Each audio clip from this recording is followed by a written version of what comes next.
Bab 055. Pak, mosok kita tidur di kandang sih Pak? Yang benar saja. Protes Bu Siti. Wes tuh Bu, diterima wae.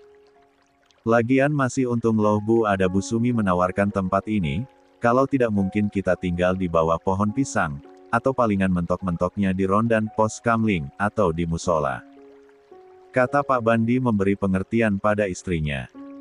Bu Siti rasanya ingin nangis kejar lalu guling-guling di lantai. Tak lama Bu Sumi datang kembali, dan ada beberapa tetangga yang mengikutinya. 83. Pak Bandi Bu Siti, ini tikarnya, dan ini ada para tetangga yang juga hendak meminjamkan kasur dan selimut. Seru Bu Sumi.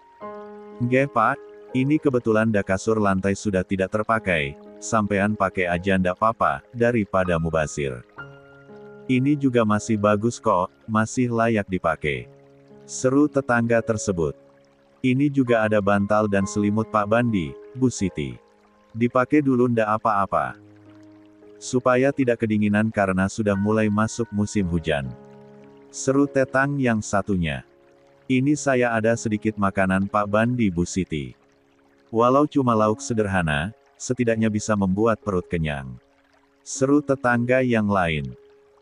Sebenarnya para tetangga di kampung itu orangnya baik-baik, selalu guyup rukun. Hanya saja entah mengapa Bu Siti selalu memusuhi mereka. Pak Bandi pun menyenggol lengan Bu Siti memberi kode untuk menerima semua bantuan mereka. Bu Siti pun dengan hati yang berat menerima uluran tangan dari para tetangganya itu, sedangkan Pak Bandi menerima kasur dan bantal. Terima kasih banyak ya ibu-ibu, sudah membantu kami, sampai bawa makanan segala. Matur suwon sanget. Seru Pak Bandi tak henti-hentinya berterima kasih. Nggih sami-sami Pak, kalau begitu kami permisi dulu. Seru mereka lalu meninggalkan Pak Bandi dan Bu Siti. Malam pun tiba. Plak, plak. Bu Siti menepuk-nepuk tangan dan kakinya karena ada banyak nyamuk yang menggigit. Nyamuk sialn. Kupites kamu. Umpat kesal Bu Siti. Pak, nyamuknya banyak banget iki, mbok ya beli obat nyamuk sana. Seru Bu Siti memerintah. Bapak mana ada uang Bu, uangnya kan ibu semua yang pegang. Sahut Pak Bandi. Uangnya ada di lemari Pak, dan lemarinya kan tertimpa reruntuhan rumah, mana bisa diambil. Terus bukankah tadi Bapak buru di sawahnya lemen ya?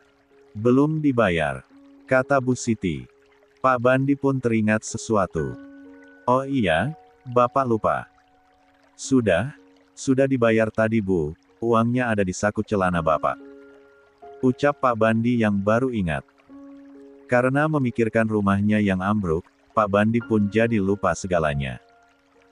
Bu Siti pun bangkit dan meraih celana buluk suaminya yang dibuat kerja di sawah tadi.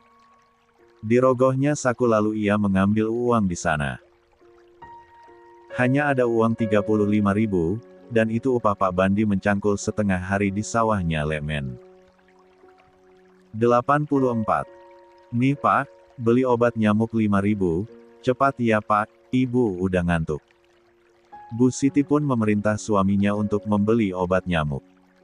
Pak Bandi pun manut saja terus pergi ke warung. Dalam perjalanan pergi ke warung, tiba-tiba ada seseorang yang menghentikannya.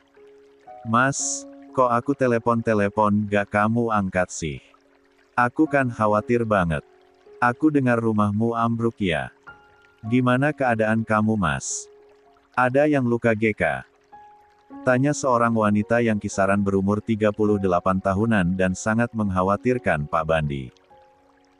Pak Bandi pun melotot karena kaget, lalu ia celingak-celinguk ke kanan dan ke kiri, ke belakang dan ke depan. Memastikan tidak ada orang yang melihat mereka. Aduh Dek Susi, kenapa nekat ke sini? Bahaya kalau ada yang lihat. Mas gak angkat telepon dan mematikan HP karena ada Siti bersama Mas, jadi gak berani ngangkat teleponmu. Seru Pak Bandi dengan wajahnya yang mulai panik. Takut kalau ada yang memergokinya.